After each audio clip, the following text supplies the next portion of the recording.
तो स्वागत है आपका अपने YouTube channel Bihar board study point Prince sir. देखिए, आज के क्लास में हम लोग कुछ नया पढ़ने वाले हैं और वो नया ये है जिसमें हम लोग पढ़ने वाले हैं संस्कृत व्याकरण।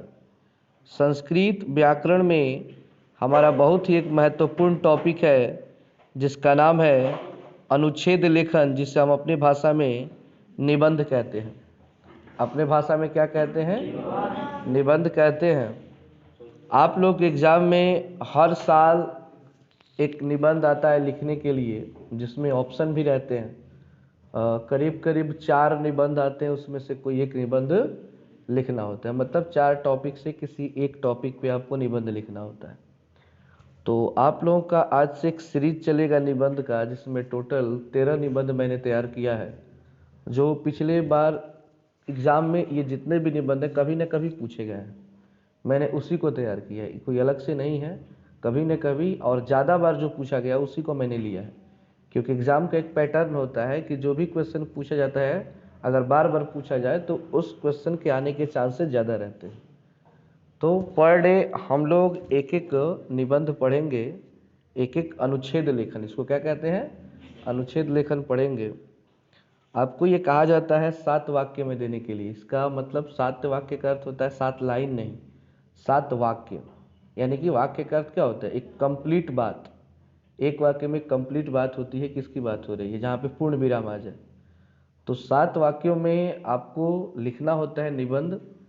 तो आज का जो हमारा पहला निबंध है उसका नाम है देशभक्ति। क्या नाम है जी? देशभक्ति। और ये आप लोगों के एग्ज़ाम में 2016 में पूछा गया है, 2016 में और फिर 2013 में। 2 साल ये पूछा गया, इसलिए मुझे लगा कि ये थोड़ा सा इम्पोर्टेंट है, क्योंकि कोई भी एग्ज़ाम में क्वेश्चन जो पिछले साल आएगा वो तो इस साल आएगा नहीं।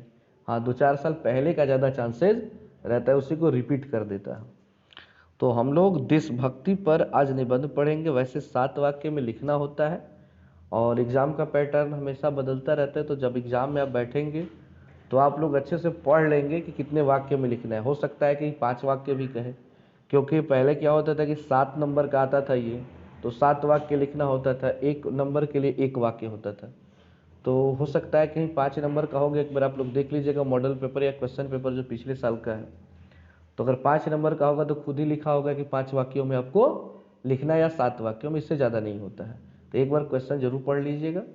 मैंने 7 वाक्य से ज़्यादा प्रयोग किया है इसको बनाने में, किसी भी निबंध को, ताकि आप लोगों को 7 वाक्य कम से कम याद रहे उसमें से।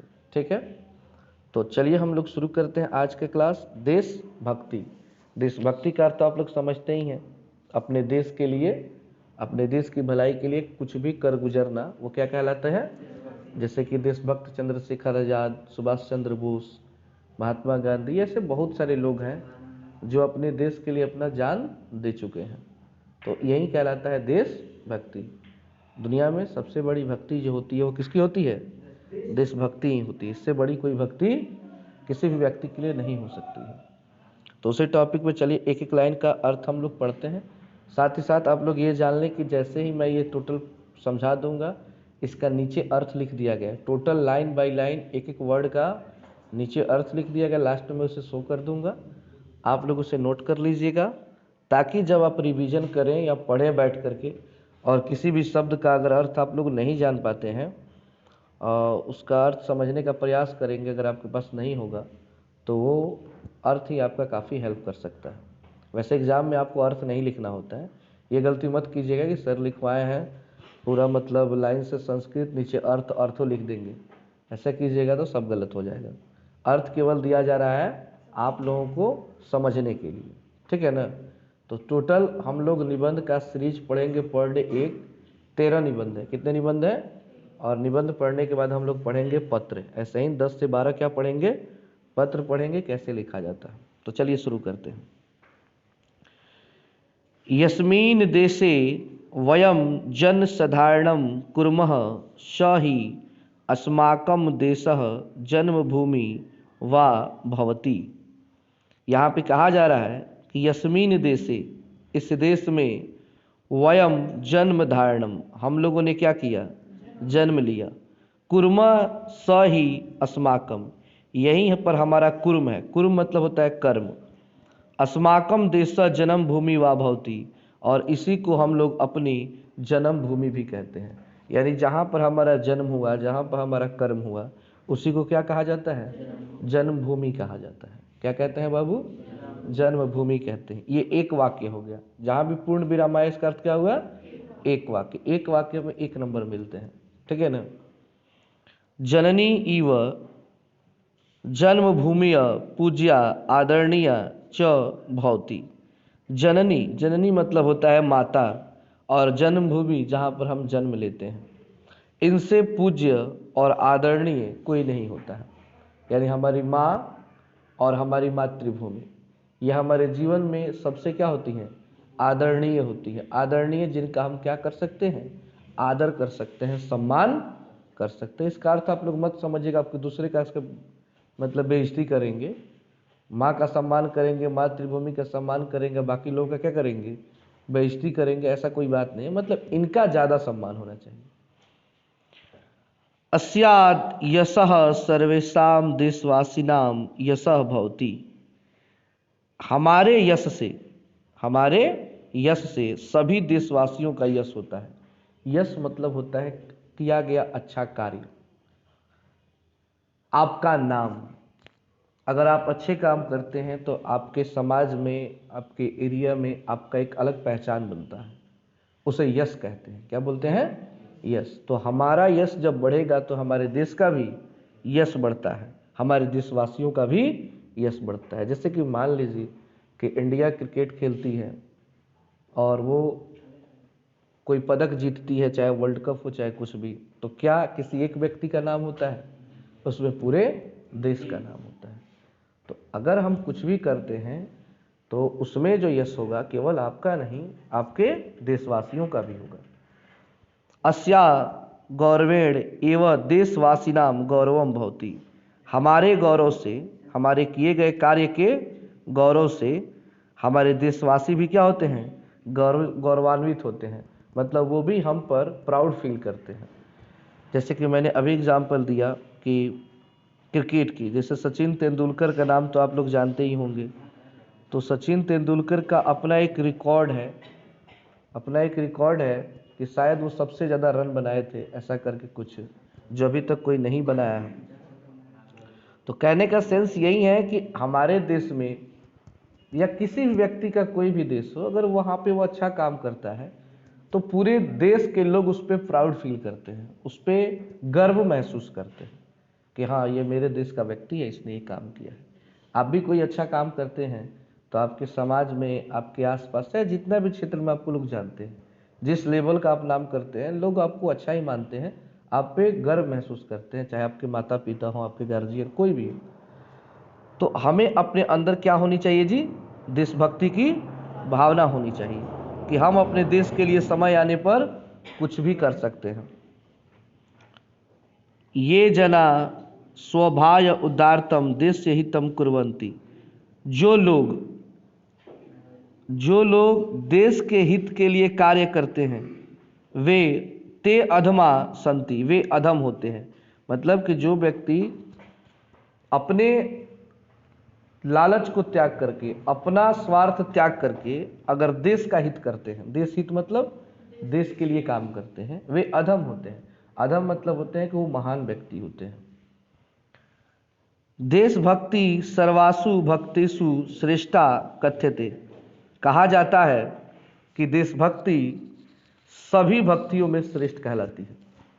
सभी भक्तियों में श्रेष्ठ क्या भक्ति है जी? देशभक्ति है। आप पूजा पाठ करें ना करें, लेकिन अगर देश के प्रति आपका सम्मान है, देश के लिए आप कुछ करते हैं, तो समझिए आप सबसे बड़े भक्त हैं। अन्याया एवं देशस्य स्वतंत्रताया रक्षा भवति। और इस तरह हमारे देश की क्या होती है?